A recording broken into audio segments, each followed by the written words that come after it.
How's everybody doing? Every week at Top Story we have a special guest, and this is not going to be the week we change it! Awesome. You have seen this guy and his writing as a contributing writer for the Huffington Post. Give a warm round of applause to Grant Lyon!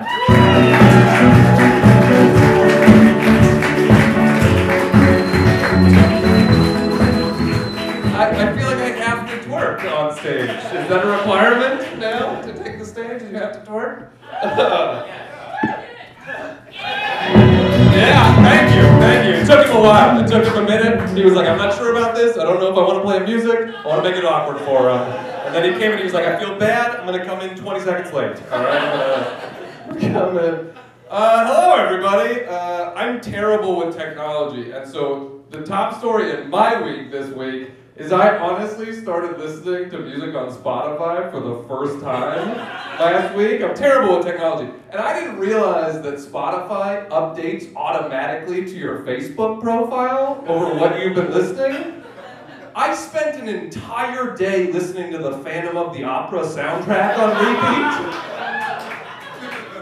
So my Facebook wall honestly was like 1 p.m. Grant listen music of the night, 2 p.m. Grant listen music of the night, 3 p.m. Grant listen music of the night, 4 p.m. Grant listen music of the night, 5 p.m. Grant listen music of the night. My friends were writing things on my wall like, what is happening in your life?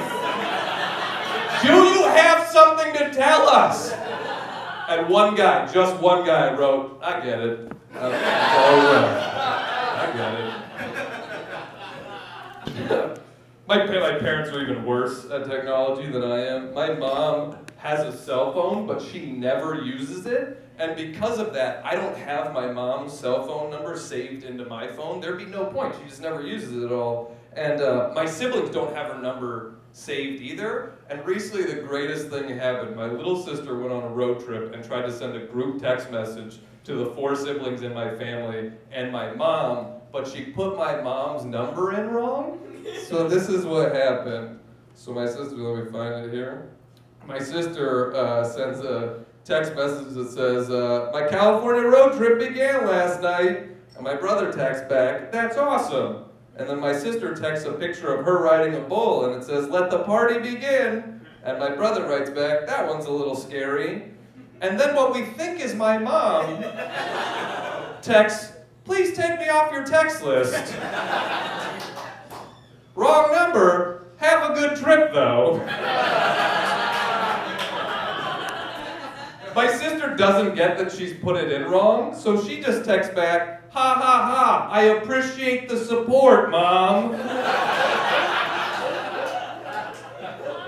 So in my sister's mind, my mom got the text message and is just being an asshole about it. It's just like, take me off your stupid, boring list, okay? I don't need your updates. I'll see you at Thanksgiving.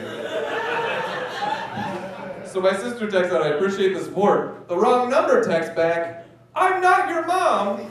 I'm a 33-year-old man and I live in Sacramento.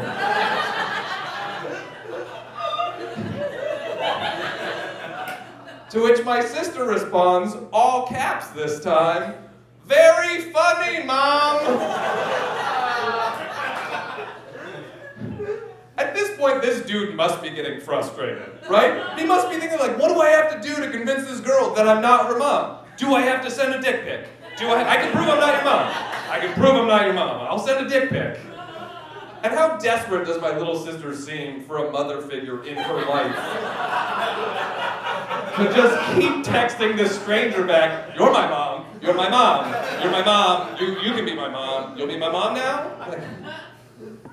At this point, I finally chime in, my first text message in this whole conversation, and it says, Kelsey, you put the number in as 204 instead of 284. This is the greatest day of my life.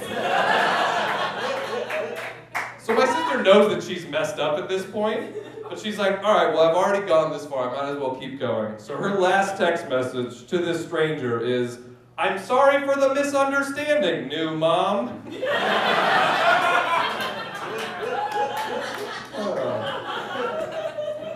I don't want to have kids myself. Like, that's a decision I've thought a lot about, came to the conclusion that kids aren't for me. But whenever I tell people that I don't want to have kids, they always say stuff like, oh, that's being selfish. You don't want kids, you're just being selfish. I don't understand that logic, Not wanting a baby is not selfish. It would be selfish if I wanted all the babies. I'm not a baby collector. What? Right? Like people, like I had a woman say to me one time, well, you can't love a kid until you have one. Yeah, but if you don't have one, you can hate all of them. Very simple. So many people are obsessed with kids though, right? Like there's that TV show 19 Kids and Counting because they have 19 kids. Ugh. I was watching an interview with a mom from that family, and she said, we don't use birth control because we want God to decide how many kids we're gonna have.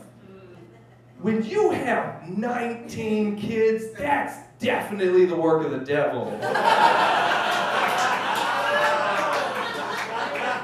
God wants no part of that train wreck, you know what I'm saying? No. Have you guys heard the phrase, you should never meet your heroes because they will always disappoint you? That's a big saying.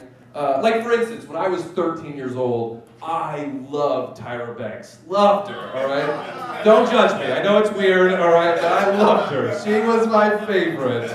And then when I was 13, I saw Tyra Banks in person.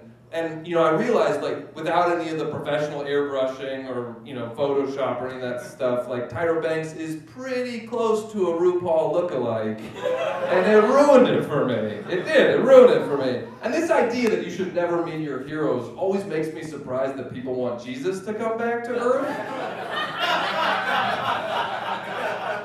He's a lot of people's heroes. Like, what if Jesus comes back to Earth and he can do all the same miracles that we're used to hearing about, but he's just an asshole about doing them?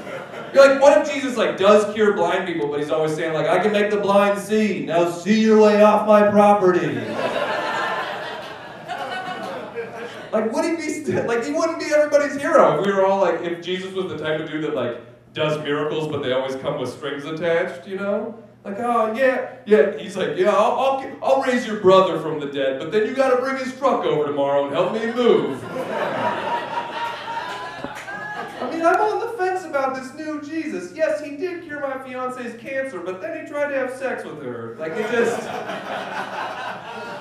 And before you get upset with me, I'm not saying that Jesus is gonna come back a jerk. I'm saying he could come back a jerk. That's the thing about icons and heroes that we don't know personally, is they can be anything. That's what makes them so powerful, right? Like everybody can have a different version of Jesus in their mind that works for them. Some people want a version that's like loving and caring. Other people want a version that's like a martyr for their sins. A little bit about me, I'm obsessed with Christmas. Love it. I want a version of Jesus that treats every miracle like it's Christmas miracle.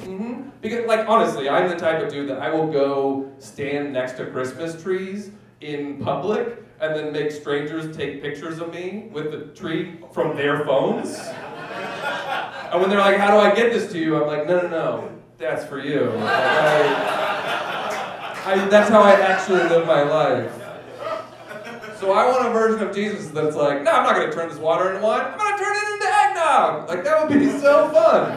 Nobody? You guys wouldn't like that, Jesus?